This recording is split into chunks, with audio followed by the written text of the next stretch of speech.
wanted to find something oh, thank you, Kate. I wanted to find something that sort of level set why we called this, the role of childcare in the economy, because it's really important part of the economy. And so this is a statement that I took from the recent report from Janet Yellen, our Treasury Secretary, which we'll hear a little bit more about where the government is on this and thinking about that everywhere from the national to the state, to the regional, to the local. The free market works really well in many different sectors, but childcare is not one of them. It doesn't work for caregivers, it doesn't work for parents, and it doesn't work for kids. So it doesn't work for our economy. So it doesn't work for our economy. And then I looked at the Bureau of Labor Statistics and I thought, well, God, where are we headed on this stuff? And employment of childcare workers, and you'll hear more about this from our panel experts. I want to just lift this up as a thought process to put your childcare economy hats on. So if you do anything, if you drove here today, if you dealt with your own childcare issues, my grandbaby wasn't there, but my dog did escape. But we all have issues that say that what got us here today, right? We had a lot of stuff to do before you made it to this room today or online today. Now put your childcare economy hat on just for this time. Take a ride with us and walk out of here with some action items in doing that. So let's just park that and take that. So employment of childcare workers is projected to continue to decline. And despite an increase in job openings each year due to the need to replace workers who leave for other jobs or who exit the workforce as they retire. So this is an interesting perspective of the cohort for our region. And we're seeing our population increase. We see that our age cohort for 0 to 19 is around 8%.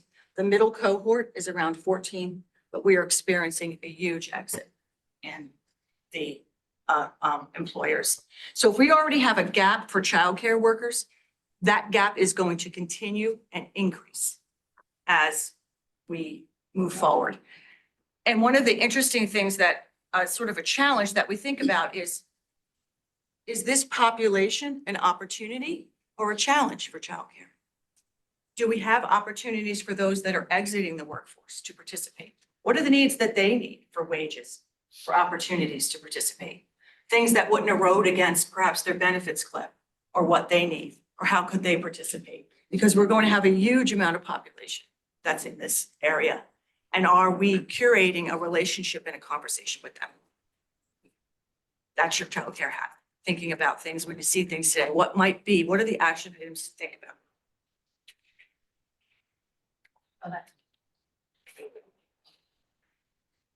Thanks, everybody. Thank you, Christina. Good morning, everyone. Before we get started, just wanted to quick show of hands, a couple of questions for you. Have you or anyone from your family encountered challenges or faced difficulties finding childcare, securing childcare? And then what about in your professional lives? Are you actively engaged in implementing childcare access solutions? Are you having conversations? Are you advocating for it? Okay, so why does it matter? I'm sure you've heard all of these points before. And as Christina alluded, we know the childcare industry is in crisis mode. Federal funding is decreasing, which will lead to costs for care to go up. And we already know that childcare is expensive, and that limits the employment, particularly for women. The labor force participation rates are not quite back to where they were before the pandemic. So employers are still struggling to find and fill those positions. North Carolina faces a severe shortage of childcare workers, probably due to the low wage that it offers. Also, I got a quick nugget from Janet earlier. There are 55 available workers, childcare workers, for every 100 childcare jobs. So that hurts. But what have we done? So what have we done here at Centralina? Centralina Learns is our professional development platform. And in March of 2022, we organized some training sessions on safe siting of childcare facilities for local government planners. The purpose of the training was to educate them about the importance of fair and safe measures while selecting locations for childcare facilities. The training also emphasized the need to consider health consequences for improper siting of these locations. Centralina also helps with creating community-supported integrated land use plans to help understand existing and future land use options. Centralina offers technical assistance for local governments, and Jason Wager is our planning director. If you'd like to hear more about that, we can catch up with him. And as Christina mentioned, the Centralina is the designated economic development district for the EDA, by the EDA. And that has required us to prepare this 5-year economic development plan, which she mentioned, the comprehensive economic development strategy. It's a locally based, regionally driven economic development plan that does 3 things. It generates good jobs, it diversifies the economy, and spurs economic growth. Now, our SEDS has 3 goals, 15 recommendations, and 58 action items. And under goal 1, recommendation 3, it's expand local access to high quality childcare and early childhood education region-wide. And so under this recommendation, there's 3 action items, and that's what I've been working on. Supporting local efforts to engage business and industry in the childcare discussion, supporting local governments with land use planning, and when considering locating economic or childcare facilities. And finally, convening policymakers, elected officials, businesses, and educators around the solutions for childcare challenges. And so with that, I will give you a brief introduction to our panel of speakers today.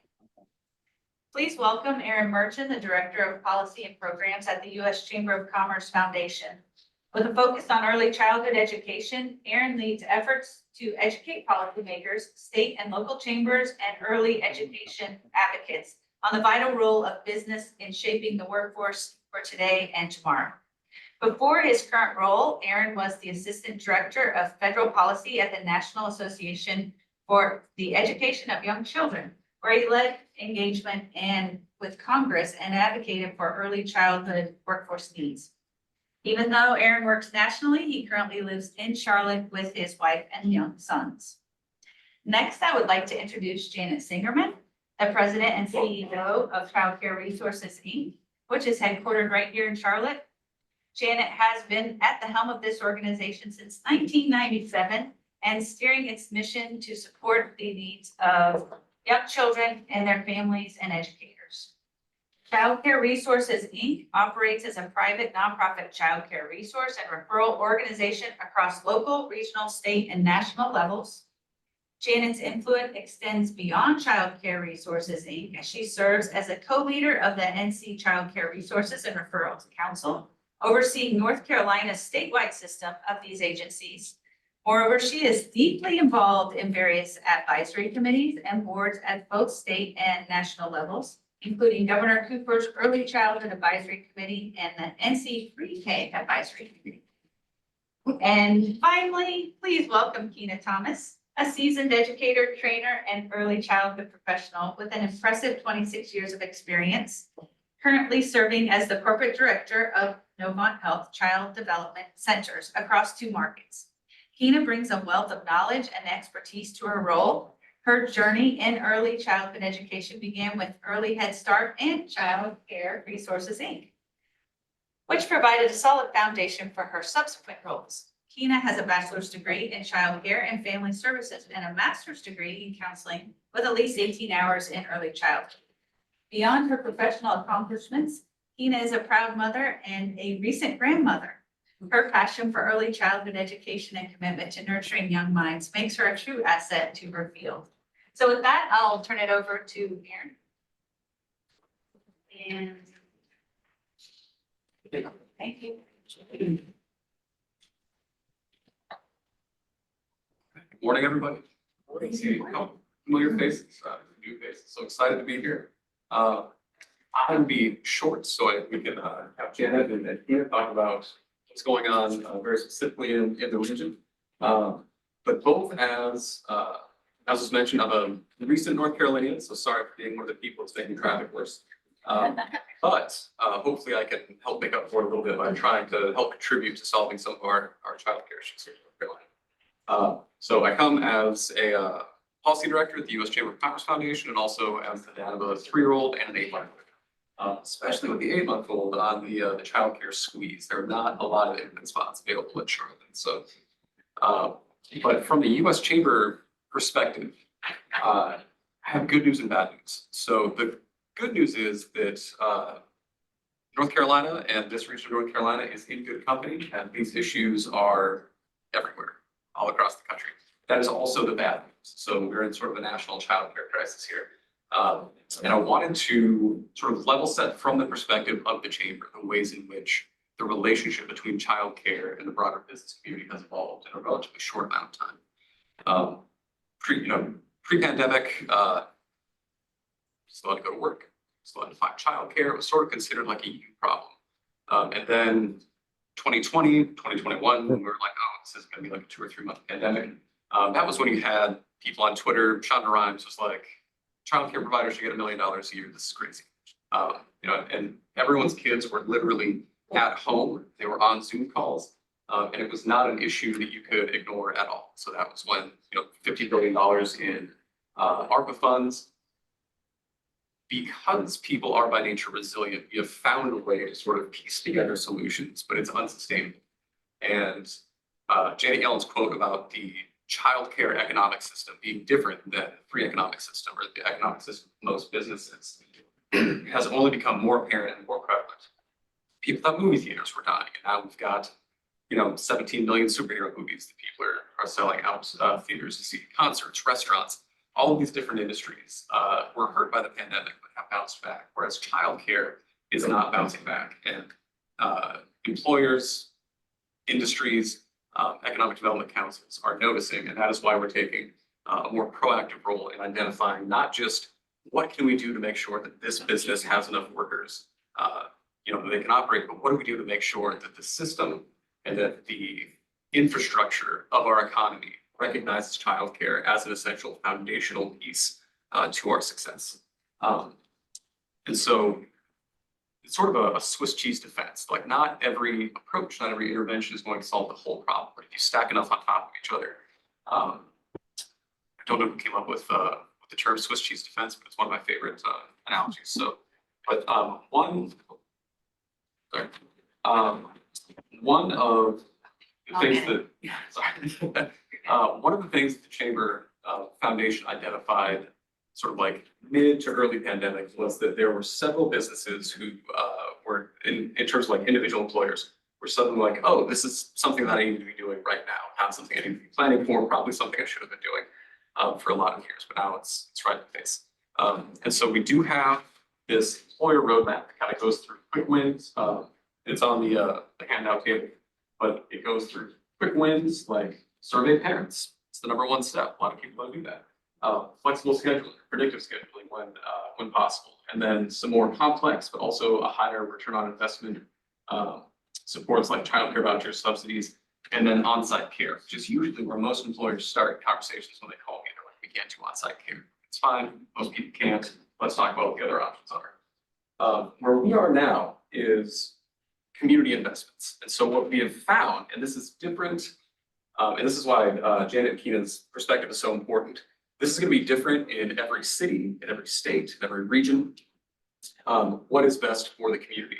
But after going through this roadmap with hundreds of different employers, we have reached sort of a critical mass where there is a realization that, oh, what if instead of all of us doing our own sort of like individual Band-Aid stopgaps for the childcare issue, if we looked at it from a whole business community approach, whole community approach, whole regional approach. And again, it's going to look a little bit different everywhere you go. In Vermont, the business community asked for an increased payroll tax. I use that as an example, not as a prescriptive. I know that state legislatures in North Carolina or South Dakota, where I'm from, and Vermont are very different. But just for example, they're like, what we need for Vermont is a sustained pool of funds to make sure that we can lower costs for parents and increase salaries for providers. So they proposed a 0.44% payroll tax. And a major employer in Vermont went before the legislative body and showed them the spreadsheet and said, this tax I will make up in 2 fiscal quarters, based on the savings that I will have for retaining people. In Iowa, the state of Iowa did not do this, but one of their most populous counties created a childcare provider wage sustainability cohort. It's very jargony, but anyway, it's a group of businesses who got together and said, we have some leftover ARPA grant money. Let's use that to create a pool of funds. And then a group of businesses signed up to say, we will contribute to that pot of funds so that it does not run out.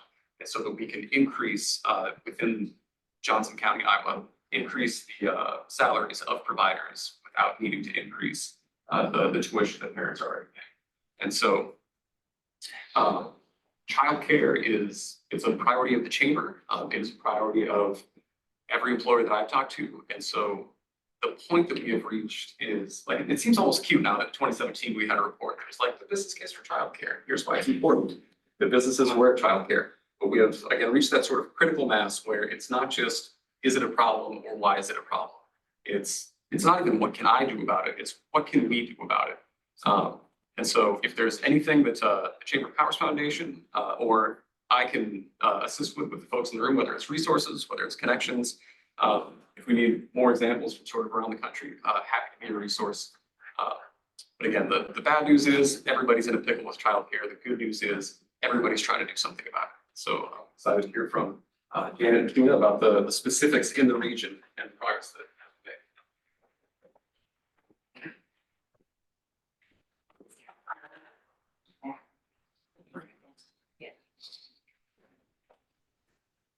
been made.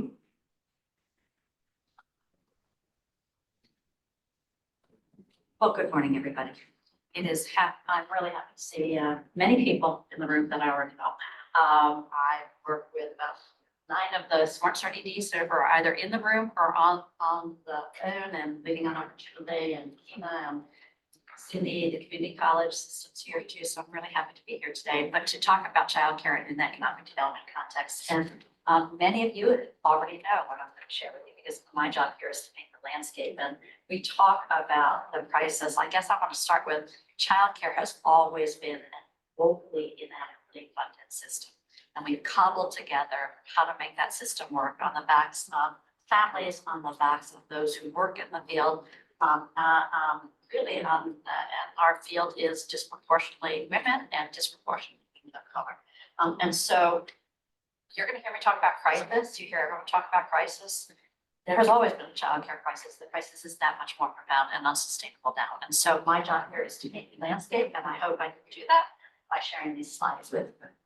And so first, obviously, we're going to be talking about this issue. You all know this, I think. Brain development. North Carolina relies on a quality early childcare and education system in both childcare programs and in public pre-K to support our children's healthy development and learning, to enable parents to work, and to keep businesses thriving. So it's about children, it's about our communities, it's about our businesses and our economy.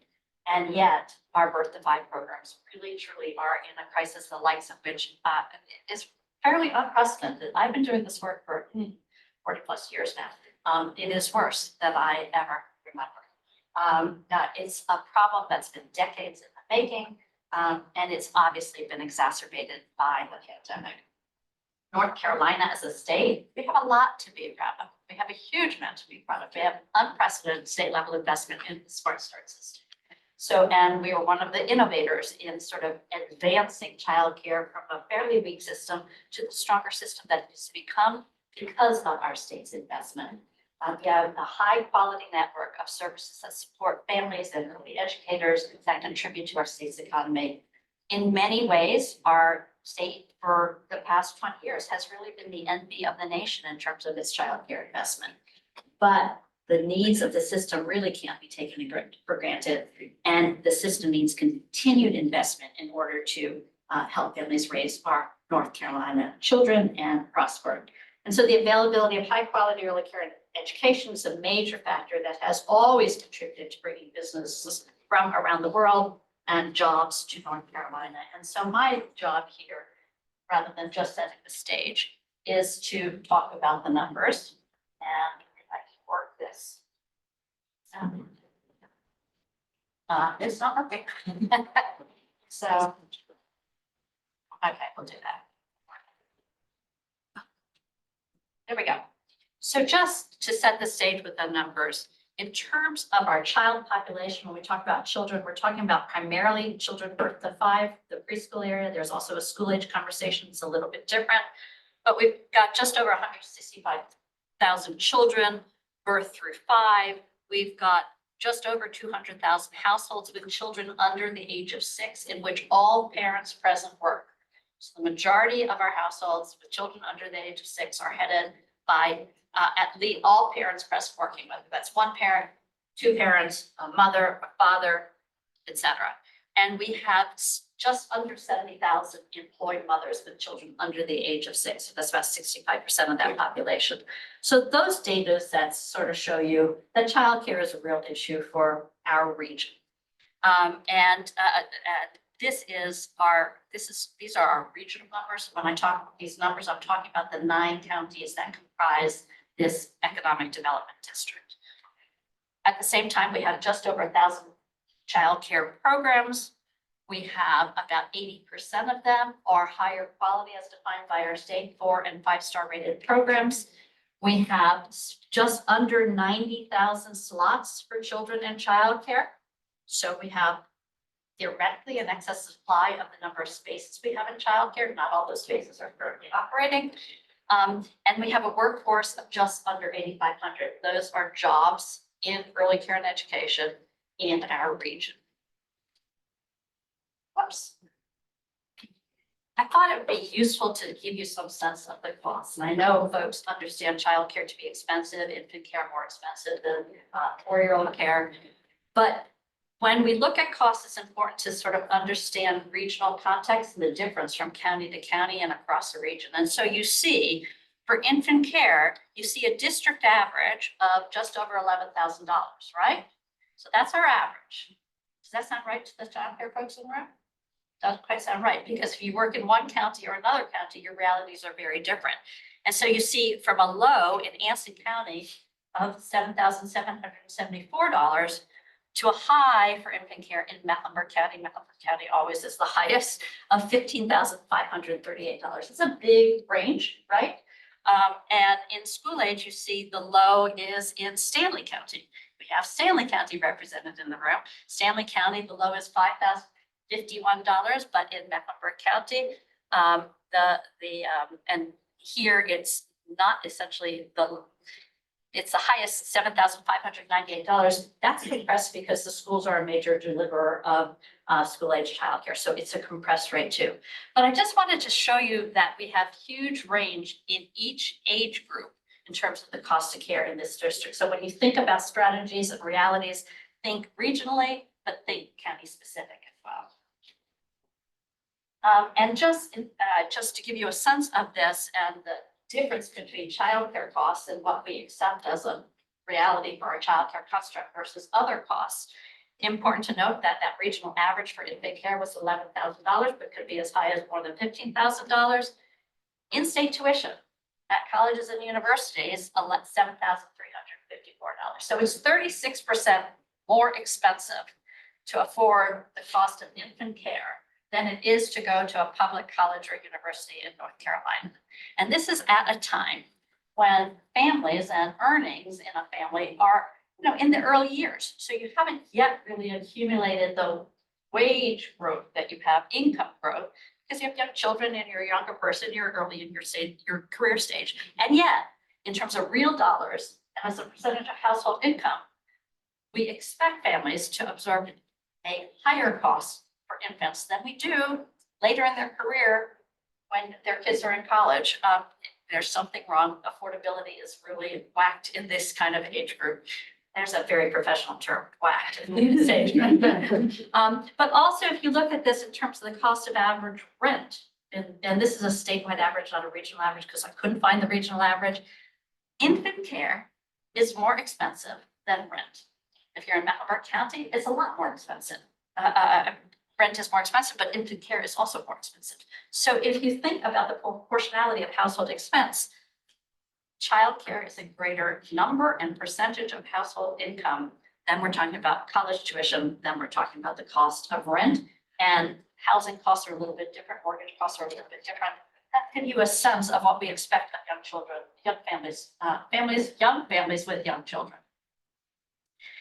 I also want to sort of create just a common understanding of where we are in this point in time, because childcare, as I said, has always been inadequately financed. You've heard about the crisis, what's causing the crisis, and what are we about to face, because as bad as it's been, it's going to get worse without intervention.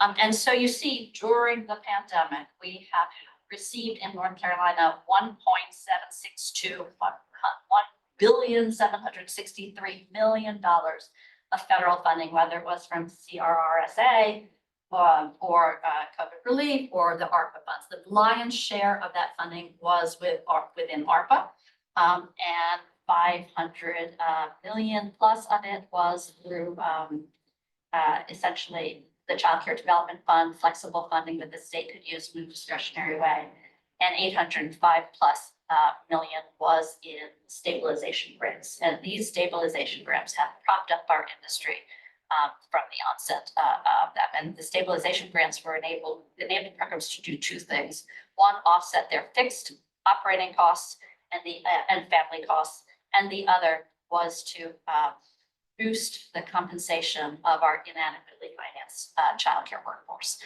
through either bonuses, salary, and or benefits. And 97% of North Carolina's childcare programs benefited from these stabilization grants, which helped us with wage inflation throughout the pandemic. Remember, childcare as a system never closed.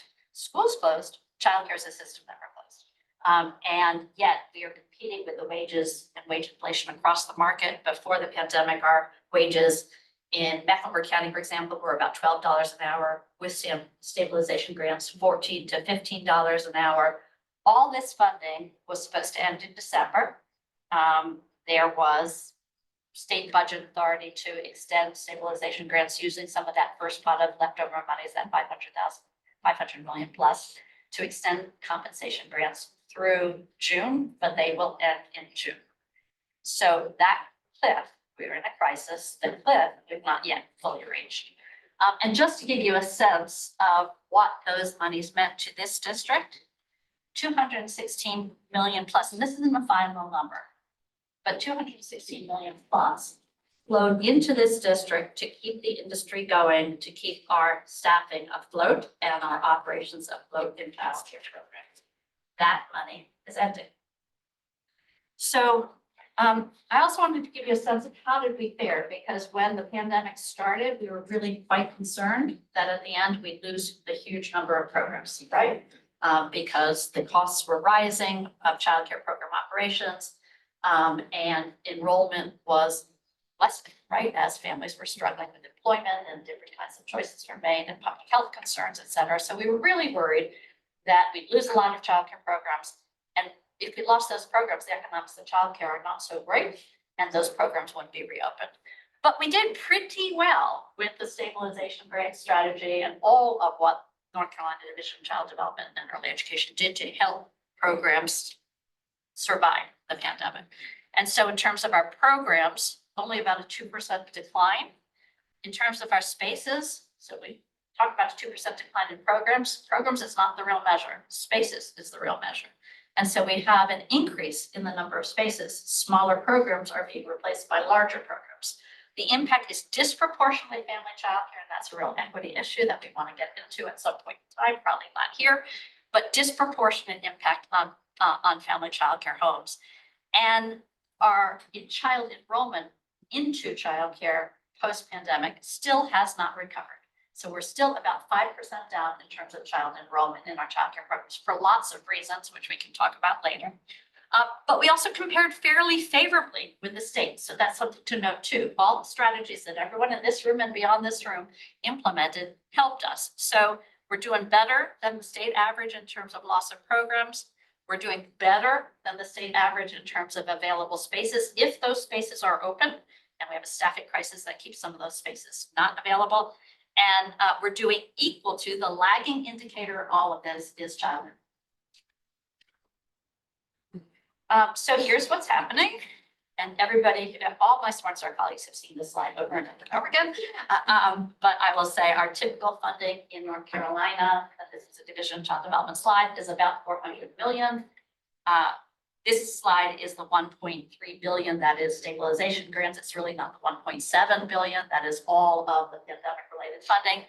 This cliff will happen without state intervention or federal intervention or local intervention in June of 2024 when these grants end. And so that's what we're all concerned about together. So we're in crisis. Teachers can't afford to stay in the profession. Their pre-pandemic earnings, $12, current earnings might be $14 to $15 an hour. What happens when stabilization grants ends? Where do those wages go? Can programs afford to retain their staff without increasing the cost of childcare, which is already high for families? And it's a real question. It's a crisis. If programs can't retain their staff, can't recruit new staff, can't increase their cost of care to families, can they continue to operate? So it's a struggle. And we have, as all of you have, a severe workforce shortage, and the population demographics that Christina shared are real. Many childcare programs struggle daily to keep their teaching staff employed, retained. And I have a lot of folks who go out and work in childcare programs every single day, and they're seeing new teachers in the classroom every day. I think you're seeing, and I have Cindy Osborne and others from community college here. We are seeing in our childcare workforce a less educated, less experienced staff, newer staff than ever before. We've seen a lot of exodus of folks who have aged out of childcare work. We have seen sort of that middle group of experienced workers leaving for higher paying professions. And we have a huge volume of new teachers in classrooms who haven't been formally educated and haven't had the experience. And we're struggling with that as a system. So this is the real statistic. It's not the childcare workers. We have 55 workers for every available 100 slots in North Carolina, period. So we have a workforce shortage in childcare. We have a workforce shortage in North Carolina across labor, across job opportunities, and childcare. For us as a system, the childcare workforce shortage is a real issue. And why is it an issue? Our wages just lag behind. With wage inflation, the other jobs that might have been open to childcare professionals that require less education and probably an easier day than serving 5 infants in a classroom. Those job wages have increased from $14 an hour for childcare. This is a Mecklenburg County figure. But look at Costco, look what Target's, look what fast food is paying, look at retail is paying. All of those wages are increasing, but because families pay the burden of the expense for childcare, primarily about 66% of childcare costs are paid for by families, the rest by subsidy. We are lagging behind in terms of our wages. Oops, sorry, wrong direction. And you've all seen the slide. I hope you've all heard, those of you who are not in early care and education may not have, about the Heckman equation. There's just been meta-analysis of research from decades and decades of research that shows us that the best return on investment that you can make in advancing the well-being of young children and really the prosperity of our nation is in early care and education. Those first 5 years of life, in particular, the first 3 years of life, the research is really clear. And yet, as a state, our investment strategy doesn't parallel what the research tells us. And so this slide, which is also available from the state, shows you that essentially the orange line is is, what do I have here? The orange line is K-12 education. The yellowish greenish line is higher education. And that blue line that has remained flat since 2012, that's our state's investment in early care and education. Because prior to this period of time, we had a historic level of investment. Since this time, we've just stayed flat while costs of operations, cost of staffing, cost of supplies, all of that has risen.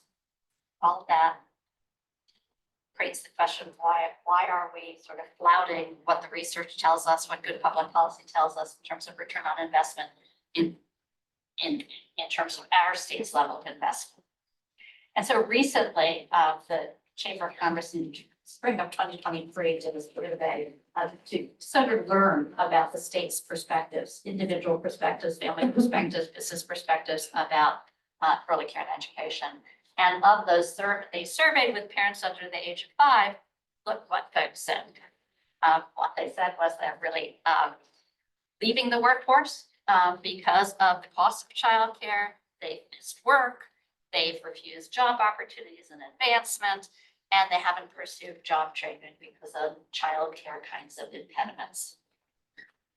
And so if we're talking about a declining population of workers, and we're talking about 55 applicants for every 100 jobs, then we really need to be talking about, I think, barriers to workforce participation. And that's where we come into an economic development kind of conversation. And you see that when the chamber surveyed folks on this issue, there is widespread support for increased investment in attention to advancing early care and education in our state. And that widespread support is both across the political spectrum, we talked about this language, both within party and among parties. So you could be a conservative or moderate, D or R. There is broad bipartisan support across the range and diversity of each party's political perspective. So strong, 79%, 95%, 94%, 93%, an overwhelming recognition that childcare has an impact on the economic well-being of our communities, region, and state. And so that's the reality. We're in a crisis point. There's a lot of data my organization can supply and has supplied outside you with all kinds of data to sort of quantify the reality of childcare in your individual county within this district, and we'll be happy to answer any questions you have about it. Thank you. And Ina. Good morning, everybody. Of course, again, I'm Keena Thomas. I am the corporate director for the Child Development Center for Novant Health Incorporated. Prior to me, I don't do really well with speaking engagements, but I am thrilled to be here today. A couple of reasons why is because hearing all of the data, hearing all the information, and having a wide support of you all in the room and online, it is just an extreme pleasure to be in front of you all this morning. So again, good morning. Right now, I have 2 locations, one in Salem as well as Charlotte. For Novant Health Incorporated, we are basically a childcare for all of the team members throughout the organization. We do also offer our services to our contracted team members as well. Right now, our infant rates are probably the cheapest in that 2820204 area code, only because our rates are discounted for our team members. So on an average, they're $250 a week, $386 right around the corner. So I say that to say, this is a business. And I think for me, in my heart, I would like to see it treated as a business. To be able to have the opportunity for other organizations such as ours to be able to expand out their services, to be able to provide quality childcare. I also have about, right now, in total, we have 600 children enrolled in both of our facilities, but we do have 3. We have one in Charlotte, we have one in Winston-Salem, and we have one in Thomasville. So all 3 of those hospitals currently are serving children of the team members within the organization. It is extremely hard for us to be able to maintain right now. When we have Domino's, which is right up the street from our Presby location, paying $20 to $25 to deliver pizzas. And right now, our current minimum wage coming in the door is $17 an hour. And it's still extremely hard. I am on that side of the recruitment side of trying to bring in teachers. So I'm doing the initial interviews for these teachers. And when we start talking about hourly wages, they're saying, oh, I can go to Amazon. And so for me, it is very hard on the day-to-day operations just to be able to maintain. And I know how important infant care is. I know how important toddler care is, school age care. And it is still very hard for us to be able to maintain.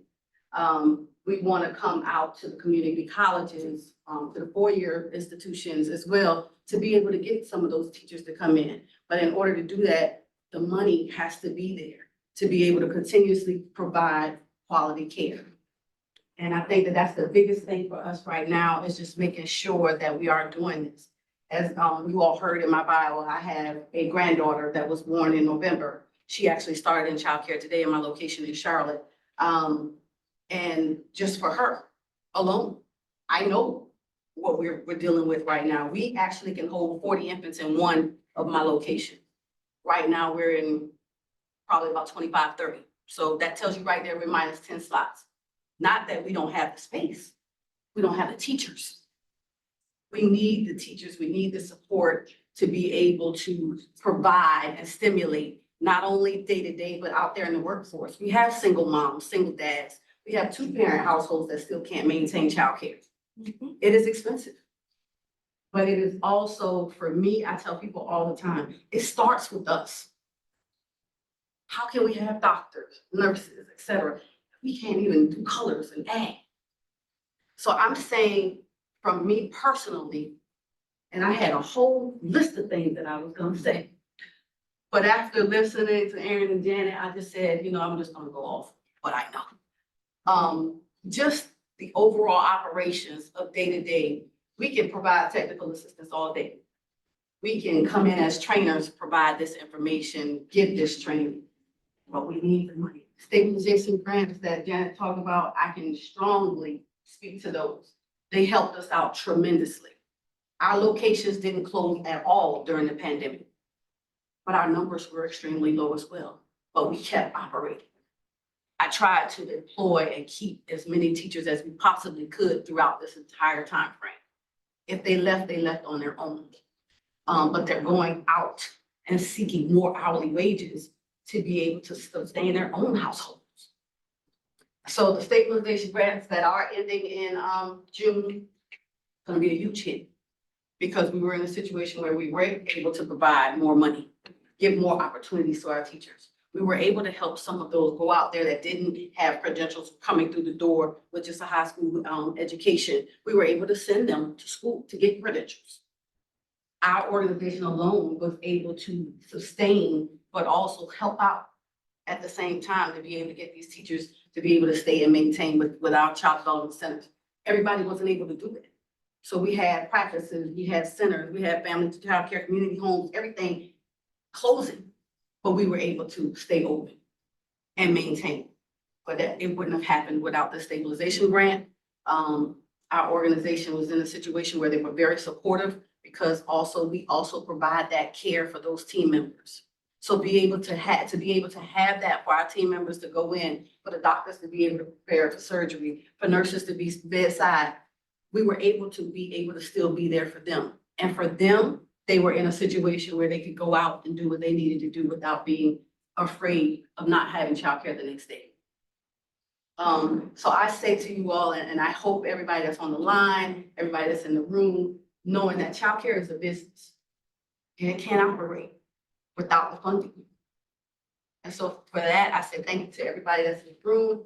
I will be here for questions, for answers, hopefully as well. And I really thank you, and I thank you for your time as well.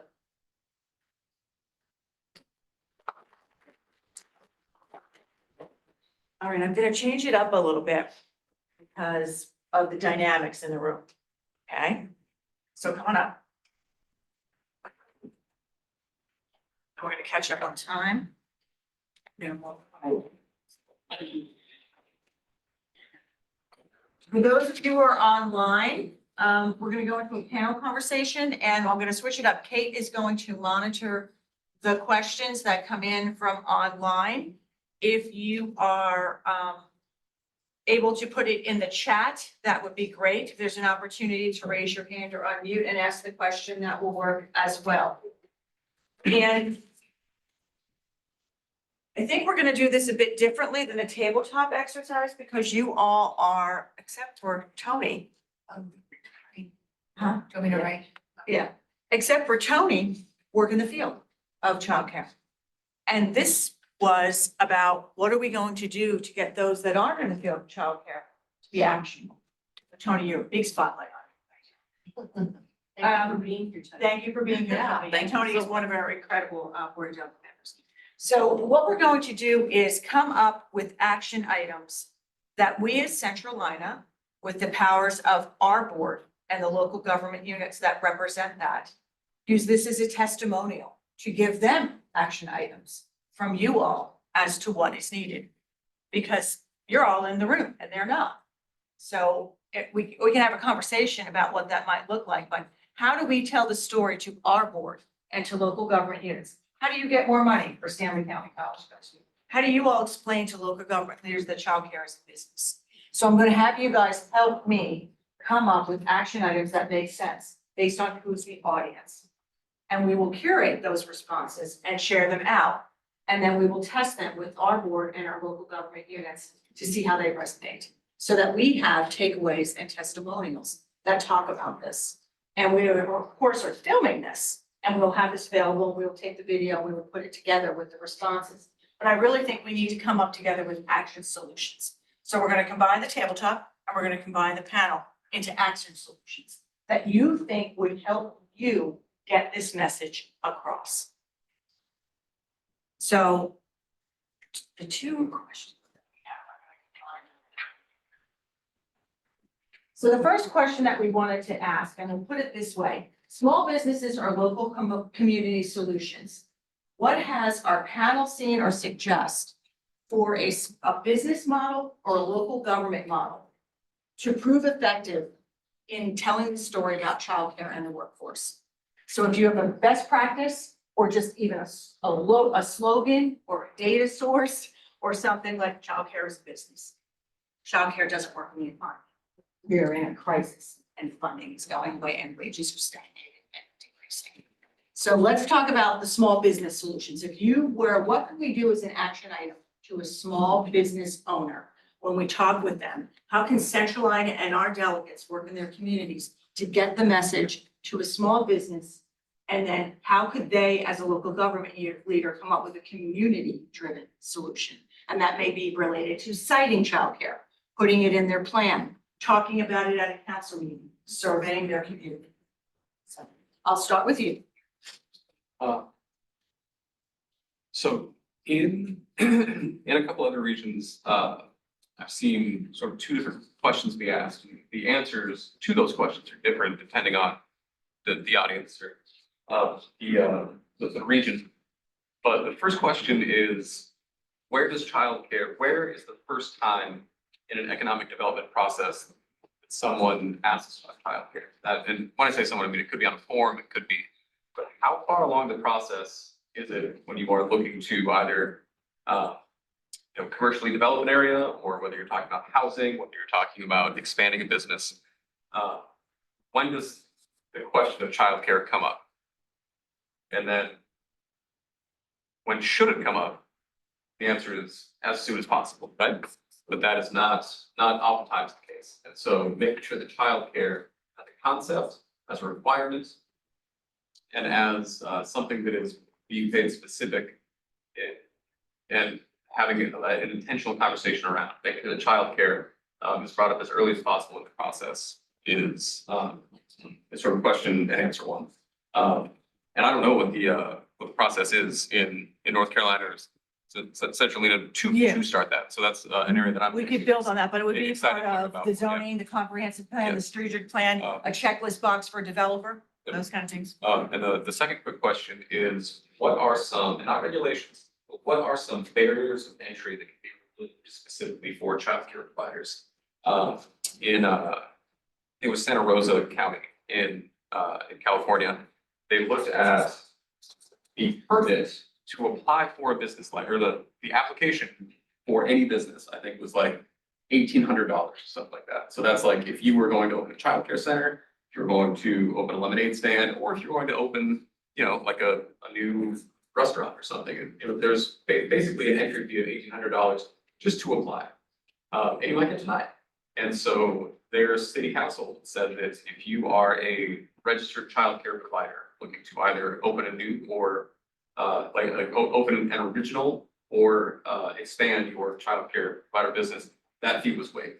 And so you still had to meet all the criteria, you still had to have a baseline of qualifications as a provider, but no longer did you have to pay nearly $2,000 just to apply to have your business application reviewed. And so where in the process of childcare come up, what are some barriers of entry specifically with childcare providers that might be? So waiving fees? I guess I would say we're only limited by our understanding of what the issue is, our creativity and our connectivity to sort of move the agenda forward. So I again, talked to employers for more than 40 years, talking to local communities for more than 40 years. And there are so many different entry points and access points to building will. And the question is, what's our collective capacity? So in preparation for this conversation, I actually looked at the American Planning Association's policy guide on the provision of childcare. And in the APA's, just policy guide on childcare, it's advocate for the inclusion of childcare policies as part of local planning policies, support local or state legislation which provides for small family childcare homes as permitted land use in all zoning districts without the standard kinds of business kinds of constraints. Encourage communities to consider amending local zoning ordinance to remove obstacles for the provision of regulated childcare, whether centers or homes, in all zoning districts, in all locations that are appropriate and safe for childcare. Encourage communities to negotiate with developers and offer incentives for the inclusion of childcare space and resources when you're developing communities that will bring families, that will tax infrastructure. How do we sort of plan proactively? And I think the key word is, how do we get the childcare conversation in the conversation from the beginning as we're thinking about growth constructs, whether it's at a local level, a regional level, or at a state level, supporting legislation, engaging in advocacy. So economic development should be a voice in our childcare advocacy. Often it's those of us in the room who are advocating, but we really need to engage those other voices that are business community voices, whether governmental or private sector, in the room. Earlier is better. Supporting local legislation, et cetera. There are myriad different examples across the nation of both combining economic development influence, business community influence, and early care input as done. Long time ago in another state, I had an employer who had employees with one. They were very concerned that in my state, childcare might close at 5 o'clock. But people who worked in my state had to deal with people in California who had, who were there until 8 o'clock. So what could we do with second shift care? It's really finding common need and common reliance on a workforce, and then working with that to sort of leverage interest and attention to various strategies. There are, dozens and dozens of zoning and economic development strategies that have worked differently in each community and each state based on what those states' regulations and guidelines are. But looking through that which is unnecessary and inhibits the growth of childcare and trying to pull those levers to advance access and investment. Thank you, Jen. That's great. That's great. So I think from all of that perspective, if you are a local government leader, if you are a community leader, if you are a childcare leader, call up the planner for the town, call up the county, look at their zoning ordinance, look at what it says about childcare, and look about their development. Where is it in the process? Write them a letter, have a conversation. Hey, can I have a cup of coffee with you? I went through the zoning audit office and I see that childcare is not permitted in our communities. And I've been working really hard on that. Can you explain to me why and why that is and how I can overcome it? That's an action item. I'm gonna look through my ordinance. I'm gonna look at where I'm at. I'm gonna have a coffee conversation with someone and I'm gonna say, did you know? How is it going? And we will share the materials with you about what that means. You're gonna make them wear a childcare hat differently when they have a cup of coffee with you and you have this conversation with them. We're experiencing tremendous growth, at least in Mecklenburg and I think as a region. So if you're thinking about growth, you need to be thinking about infrastructure. If childcare is the last thing we think about, we've sabotaged a growth plan. So how do we get it in the conversation from the onset to move as part of the infrastructure necessary to sustain growth? And Aaron talks about this. How do we sort of infuse this culture of caring as we think about growth? That's right. Kina, thoughts? Education, basically being in a situation where we're educating people about the need. For me, I was a single mom, so to come out into the workforce and not really know what's next is a very scary thing. And so for me, in any area in which now that I teach my son about is, look, you need to be looking for what's the closest childcare facility? What does that childcare facility look like? What are they providing? Because I, of course, want you to be in a situation where it's high quality. So I think educating those around us about what childcare is and what the need is, but we also got to be in a situation where we understand that there is a financial strain that comes with that. So if being able to have these opportunities such as these to kind of get out in the community and be in a situation where we verbalize the needs of childcare, especially with new small businesses or even large businesses, I think having the opportunity to be able to have that discussion about childcare is important. All the way around the board, it also can be a retention and a hiring benefit when I know that my organization or my business is able to offer childcare. That's just my opinion. I think that part of it is a paradigm shift in helping people understand even how we talk about early childhood education is not just daycare. And I think that's what a lot of people assume. They think it's babysitting, Yes. and it's really not that. And so the first 2,000 days are critical. And if we help a lot of leaders and politicians understand that, I think respecting the people who do the work more. I mean, to the point that we have so many childcare situations that don't have insurance, medical insurance, like to not offer health benefits. We talk about a salary, that's great, but also medical insurance is really important to have. And that almost says that we don't really respect what you do as much because we don't offer you a full benefits package. So I think a paradigm shift is probably going to be necessary for everybody to understand more of what it is that childcare providers do and how that supports the growth and matriculation of children. It's not just babysitting. And quality, like Kina said, is a big part of it. And that definition is still up in the rafters about what is quality. But I think when we put time and care and respect what the work is that's being done, then they could be compensated like they're respected. And then you may be able to keep more people at a childcare center than you will at Chick-fil-A. Thank you. And anybody else want to share thoughts?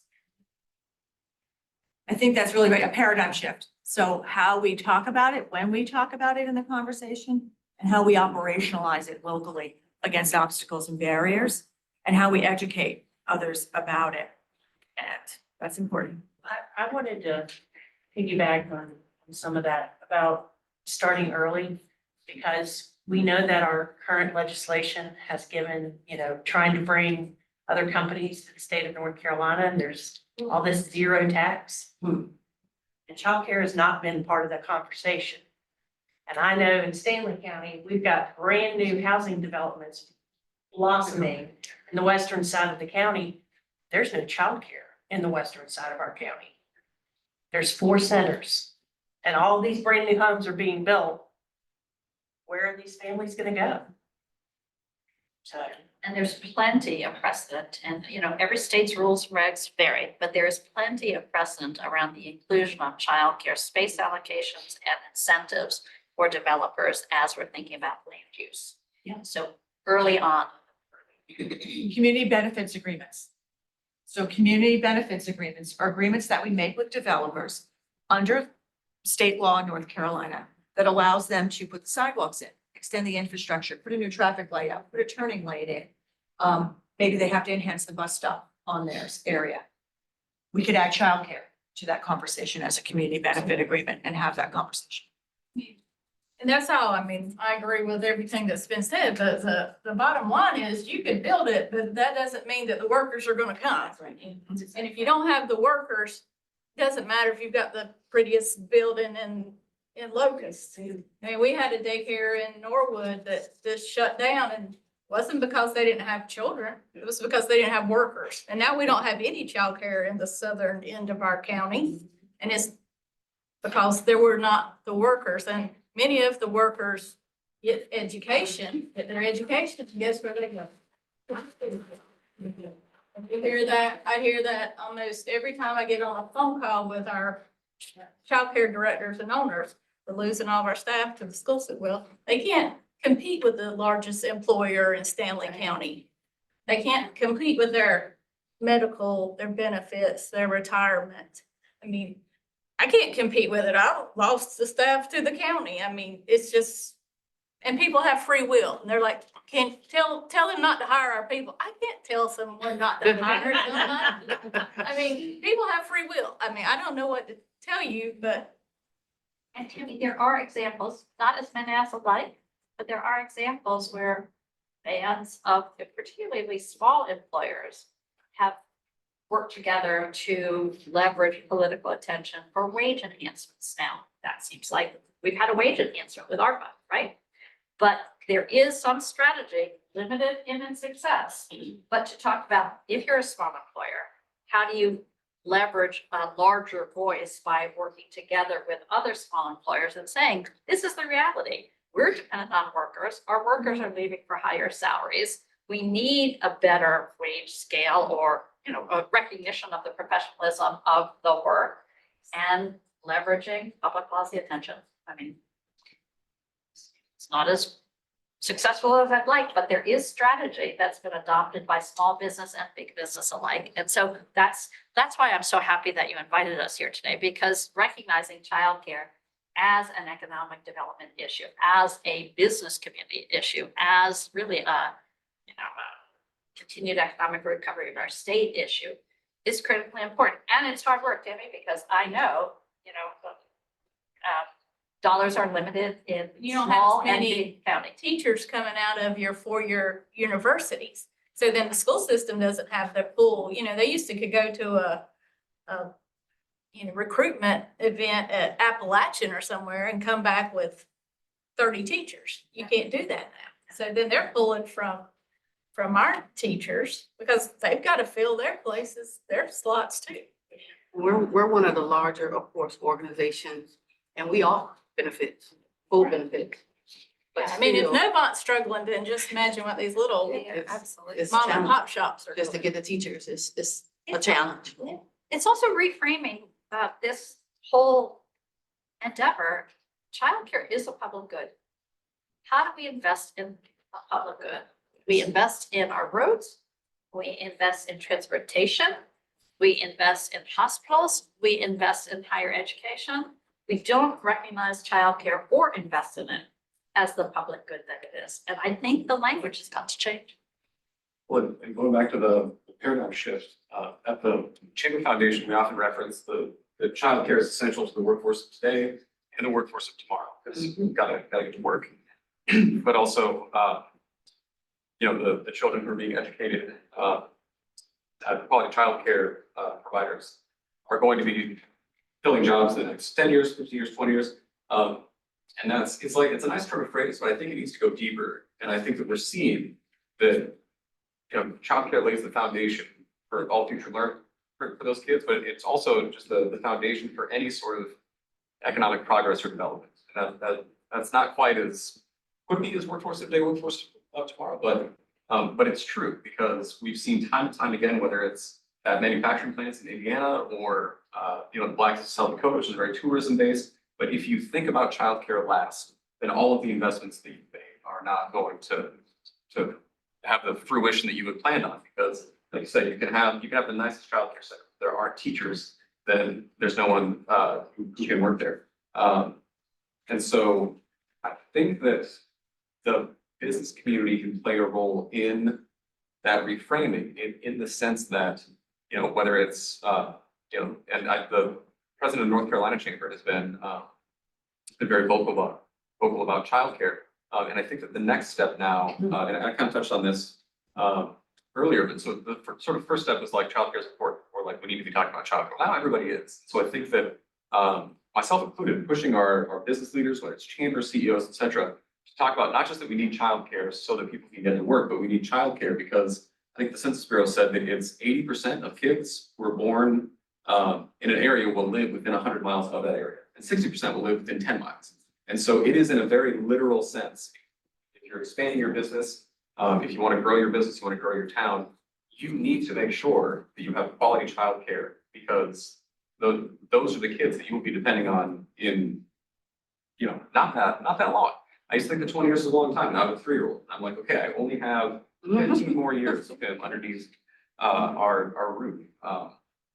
And so I think that connection, that childcare is early childhood education, and early childhood education is essential for future prosperity, is something that this community can also sort of like help shape and frame. Erin, how do you respond, I'm sorry, how do you respond to the reason that they don't invest is because they think, because it is a business, that it's on the business community The to business pay should for be it. doing that, right? Yeah. Oh, so. How do you respond to the legislators who say, well, no, we don't need to invest because it's business? It's a business and it needs to be the business community that supports the childcare.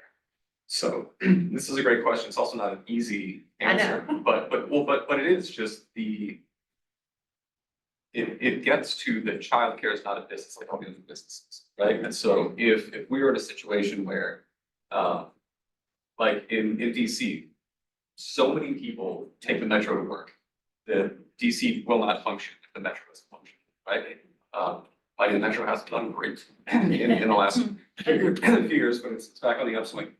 And so that is why it is, as Janet mentioned, it's public good, right? All of us, like businesses, but also people who want to go to sports games, people who want to go to the park, benefit from using the metro.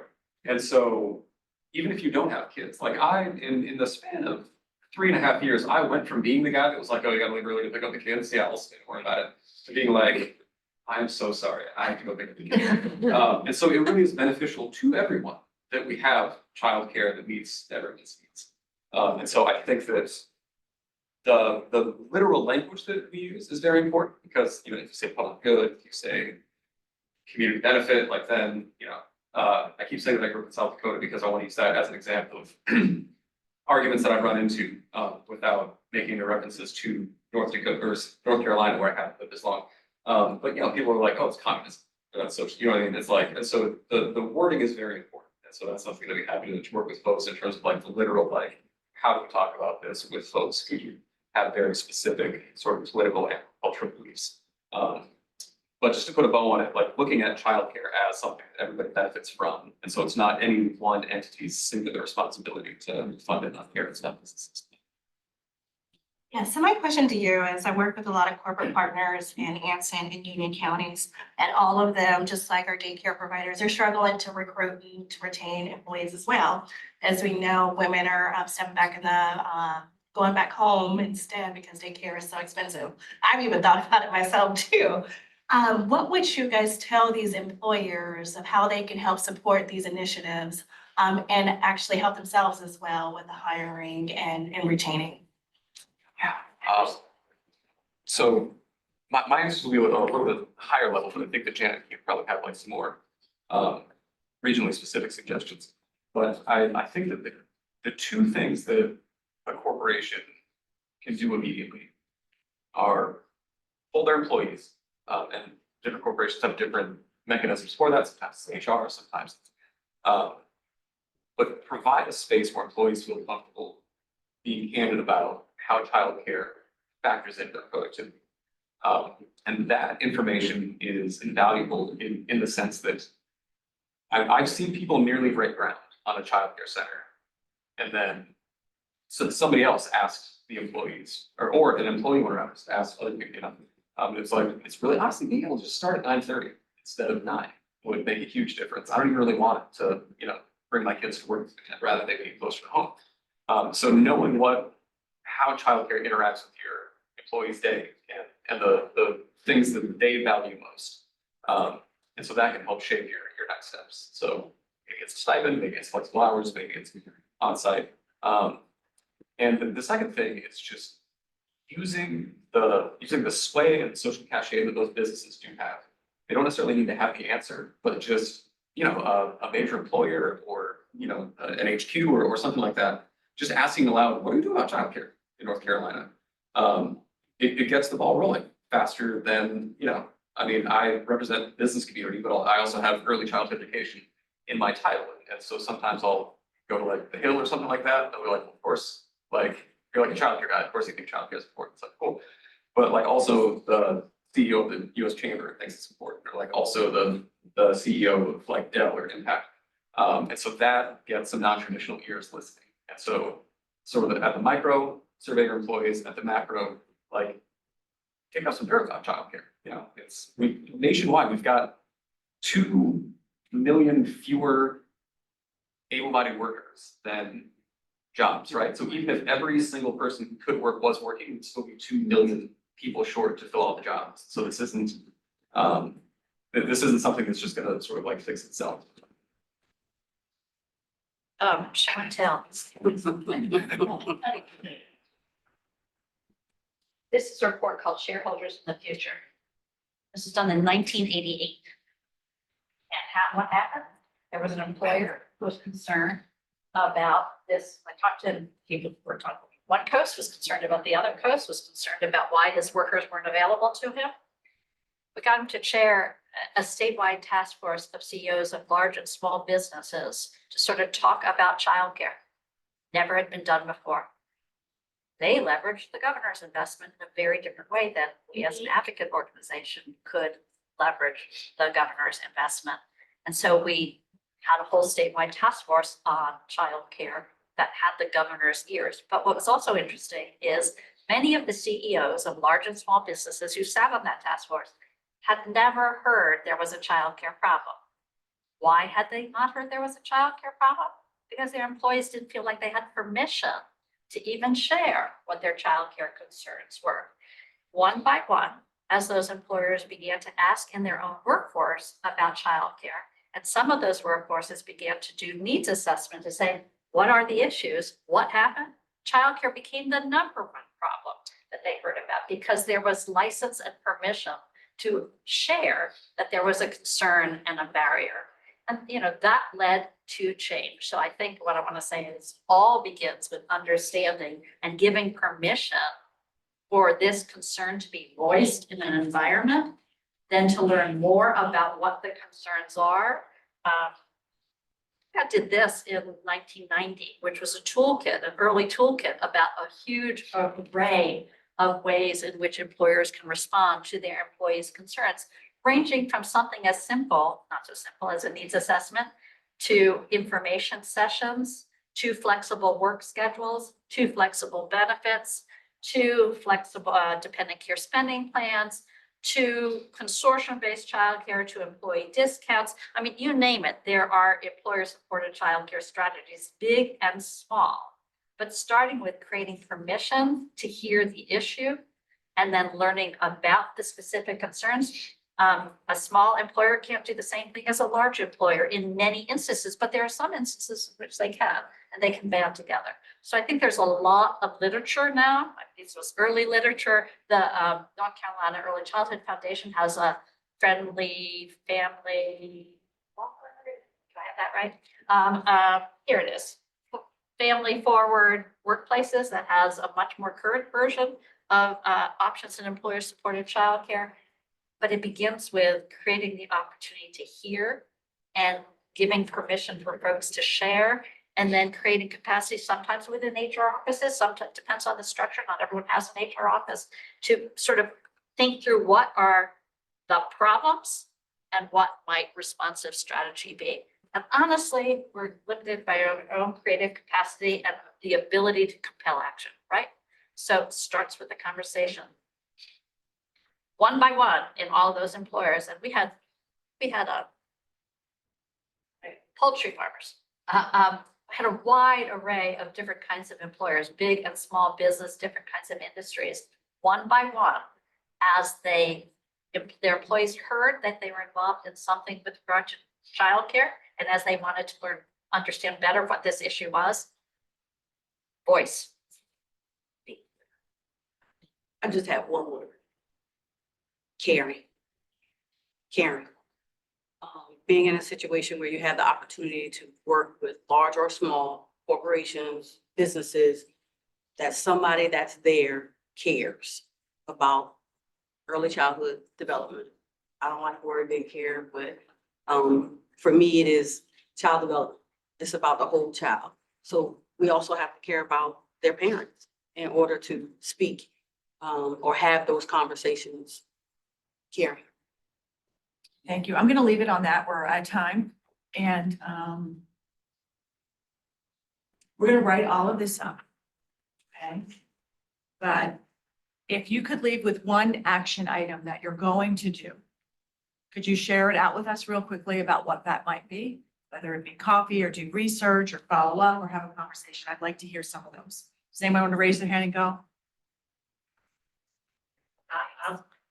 I mean, it's easy for me because you guys just gave me stuff to bring back to the table. Say it out loud, So when I'm having these conversations and my employers are mentioning it, you know, their complaints, I could go back in and provide them with suggestions and even get them to start really surveying their employees to figure out how they can support these initiatives as well. So thank you so much for sharing with me. Tony, you have something to share? Twofold.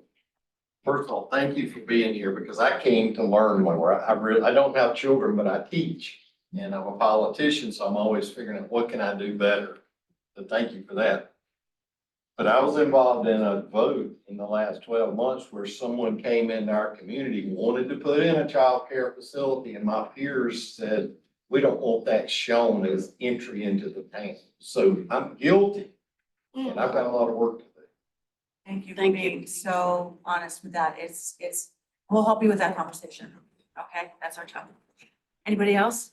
What's your action item? Come on, you gotta have more. We're just gonna continue the conversation that we've already started. We did a needs assessment of the faculty and staff at Stanley Community College. And this information is gonna help. Could you share that with us so that we? can Well, share we that? did the needs assessment. We are continuing the conversation. Our leadership has asked the questions, so I think they started to see, even though I've been in their ear for 17 years, they're starting to hear it. And it was overwhelmingly from staff and employees at the college that childcare is a real issue for many of our staff and faculty. And so we've got a community group on our campus, and I think some of this information is gonna really help support So you're gonna. those empower more conversations. people. Good, thank you. And Support if you have any best tools that come out of that, we'll share them out for others to gain, okay? And students too. Yeah. Well, and students, and see, and the thing that I keep trying to share is it's not just about the early childhood students. It's about every program on campus, from accounting and business to economics to, it's about every single program that can touch the child care. Cape Fear Community College. Yeah. Cape Fear Community College, look it up. I'm gonna bring this back to our economic development team, the Alliance, just so that they have this on their radar for different meetings they have going forward. Our advocacy's been on top of it, but I think including that will be great. And on a side note, the Charlotte Alliance will have a panel in March on childcare, and it'll be more on the business side, so Is that? March 20th. It'll be on our website, so just as a side note, if anyone, the conversation will. Continue that to our list too. Yep. Continue the conversation. Okay. Anybody online have something to share? Kate, did anybody raise their hand? Anybody online? That they're going to have, Lisa's going to have conversations with elected officials. Excellent, excellent. And at Centralina, we commit to continuing the conversation with you all. And we're certainly available to provide you with any data in any of the regions we serve and also do needs assessments as well. So happy to help smart startup partners and others. I'm gonna take you through, our call to action. We have some, this is, from Janet's, slide. So we have a lot of things that are in the PowerPoint that were a call to action. We're also gonna curate, the information that we gathered from your conversation. Local empowerment, we've summarized some of that already in the PowerPoint for you about zoning, home-based care, barriers, conversations. We are also going to provide, the PowerPoint will come out to you. Every county has a fact sheet about childcare. That will be a link in it. And these links are not just, as I say, your basic Google search. You put it in childcare, what you're going to get. These are curated links that have been vetted by Janet and her team as to get you to a real good resource, the page that's there that's not overwhelming. So we will share this out. We will also create a report out on our website. We'd ask that you take an evaluation survey if you could, if you have a minute before you leave. Otherwise, we'll send it out to you by just using this QR code. Is Kate, is that ready? And I thank you all for coming and overcoming any childcare or family challenges you had to get here today and spend the time with us. And we'll continue the conversation. And we're mostly going to connect you all with the people to have a conversation about locally and looking at that opportunity to perhaps as a district work on a legislative or policy language about the lack in resources to pay to support even when the building exists. And so we have a lot to tackle. A lot of Swiss cheese. Thanks, everybody.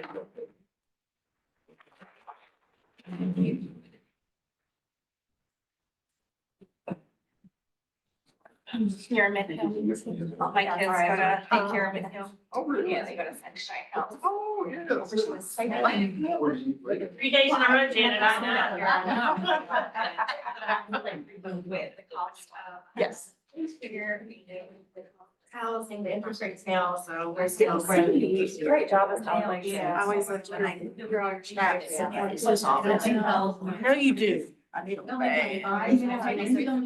Just share, we're gonna restart a new. And